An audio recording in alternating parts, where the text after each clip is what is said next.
Hello guys, మనకి Indian cricket టీంలో అప్పుడే కొన్ని అలజడులు అయితే మొదలైనవి అని చెప్పాల.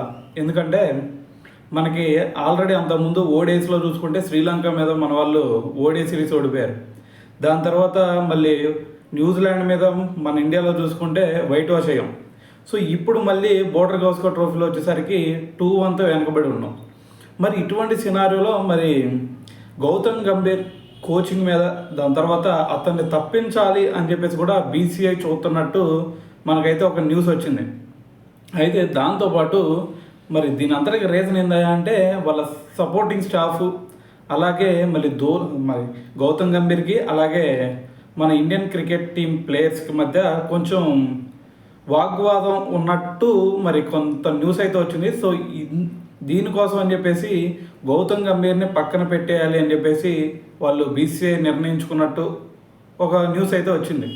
అయితే మరి దాని తర్వాత ఇంకొకటి ఏంటి అంటే ఇక్కడ గౌతమ్ గంభీర్కి ఈ టెస్ట్ ఇది రేపు సిడ్నీ వేదికగా జరగబోయే లాస్ట్ టెస్ట్లో కనుక సరైన పర్ఫార్మెన్స్ లేకపోతే ఖచ్చితంగా మరి గౌతమ్ గంభీర్ని పక్కన పెట్టేయాలి అని చూస్తుందని చెప్పేసి మనకైతే న్యూస్ వచ్చింది. సో మ్యాక్సిమం అదే అవ్వచ్చు. అయితే దీంతోపాటు ఇంకొక న్యూస్ ఏంటంటే మనకి రీసెంట్గా మనకి రిషబ్ పంత్ అవుట్ అవడం వల్ల మరి మనకి ఎంత నష్టం జరిగిందో మనందరం చూసాం. ఇది లాస్ట్ మనకి 4th టెస్ట్లో ఇది ఒక షాట్ వల్ల మ్యాచ్ సినారియో మొత్తం చేంజ్ అయిపోయింది టీ బ్రేక్ తర్వాత. సో అందుకని చెప్పేసి రిషబ్ పంత్ని అలాగే మిగిలిన ప్లేయర్స్ అందరిని కూడా టార్గెట్ చేసి మనకి రిషబ్ పంత్ అలాగే మనకి విరాట్ కోహ్లీ, రోహిత్ శర్మ నుంచి కేఎల్ రాహుల్, సో ప్రతి ఒక్క ప్లేయర్స్ని వీళ్ళని కాదు వాళ్ళని కాదు ప్రతి ఒక్కరిని కూడా డ్రెస్సింగ్ రూమ్లో ఏకి పారేశాడు గౌతమ్ గంభీర్ అని చెప్పేసి మనకైతే న్యూస్ వచ్చింది. సో మరి దాని అందరికీ అసలు ఇంకా ఏమన్నాడు అంటే మరి గౌతమ్ గంభీర్ అన్నది ఏంటంటే అక్కడ సీనియర్ ప్లేయర్స్ గురించి మీకు ఆల్రెడీ టీంలో ప్లేస్ అనేది ఫిక్స్ అయ్యింది అని చెప్పేసి మీరు ఎలా పడితే అలా ఆడితే కుదరదు. సో మీలో ఎవరైతే టీం గెలుపు కోసం ఎవరైతే యూజ్ అవుతారో వాళ్ళని మాత్రమే టీంలో ఉంచుకుంటాం. సో మిగతా వాళ్ళు ఎవరు కూడా టీంలో అవసరం లేదు, మీకు నచ్చినట్టు ఆడితే సరిపోదు.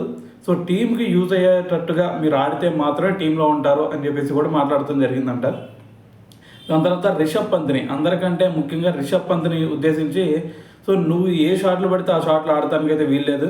సో ఇప్పటి వరకు ప్రతి ఒక్కరికి ఒక్కొక్క స్టైల్ ఉండేది కాబట్టి సో మీ స్టైల్లో మీరు ఆడితే సో దానికైతే ఓకే చేశాను ఇప్పటి వరకు. కానీ ఇప్పటి నుంచి అలా కాదు, నాకు నచ్చినట్టుగానే సో మీరు ఖచ్చితంగా ఒక స్ట్రాటజీని ఫాలో అవుతూనే మీరు ఖచ్చితంగా ఆడాల్సిందే. మీకు నచ్చినట్టు మీరు కనుక ఆడితే సో టీంలో అవసరం లేదు, టీం వదిలేసి వెళ్ళిపోండి అని చెప్పేసి కూడా మాట్లాడటం జరిగిందని చెప్పేసి మనకు న్యూస్ వచ్చింది. దాని తర్వాత మళ్ళీ పుజారాను ఉద్దేశించి పుజారాని అంతకుముందు ఈ టెస్ట్ సిరీస్ ముందు ఈ టెస్ట్కి పుజారాను కూడా ఎంపిక చేయాలని చెప్పేసి సెలెక్టర్స్ని పట్టుబట్టాడంట గౌతమ్ గంభీర్. అయినా సరే మరి సెలెక్టర్స్ పుజారాన్ని సెలెక్ట్ చేయలేదు. సో దాంతోపాటు మరి పుజారాన్ని సెలెక్ట్ చేయకపోవడం, దాంతోపాటు మరి ఇక్కడ ప్లేయర్స్ చూసుకుంటే సరిగ్గా ఆడకపోవడం, సో ఈ రెండు కలిపి నిన్న మరి డ్రెస్సింగ్ రూమ్లో గట్టిగా సీరియస్ అయ్యాడు అని చెప్పేసి మనకైతే న్యూస్ వచ్చింది. సో మరి అది మ్యాక్సిమం అవ్వచ్చు, ఎందుకంటే మరి మన టీం పర్ఫార్మెన్స్ చూస్తుంటే మరి గౌతమ్ గంభీర్ చేతిలో కూడా ఏం లేదు. సో అతను ఏంటంటే కొంచెం దూరం తీసుకెళ్తాడు, అంతేగాని ప్లేయర్లో గ్రౌండ్లో ఆడాల్సింది ఈ ప్లేయర్సే. సో మరి అటువంటి సినారియోలో మరి వీళ్ళు ఆడకపోవడం వల్ల మరి అతని మీద పైన నుంచి బీసీఐ నుంచి కొంచెం ఒత్తిడి పడిద్ది. సో మరి అటువంటి సినారియోలో మరి వీళ్ళు ఆడకపోతే మరి కోచ్గా ఇటువంటి మరి వాళ్ళ మీద కోపడటమైనా సరే, లేదు అంటే మరి వాళ్ళకి వార్నింగ్ ఇవ్వటం అయినా సరే కొంచెం కరెక్ట్ అనే నాకు అనిపిస్తుంది. ఎందుకంటే ఇండియా టీం కంటే ఏది ఎక్కువ కాదు. సో పర్టికులర్ ప్లేయరు సో అతనికి ఎంత ఇన్ఫ్లుయెన్స్ ఉంది అనే దానికంటే ఇండియన్ టీంకి ఏం చేస్తున్నాడు అనేది ఇక్కడ మెయిన్ ఇంపార్టెంట్. సో ఇండియన్ టీంకి యూజ్ అవ్వకపోతే మరి టీంలో కూడా ఏ ప్లేయర్ అవసరం ఉండదు. సో అందుకని చెప్పేసి మరి గౌతమ్ గంభీర్ చేసిన ఈ వార్నింగ్ మీద మరి మీరేమనుకుంటున్నారు అనేది కామెంట్ చేసేయండి.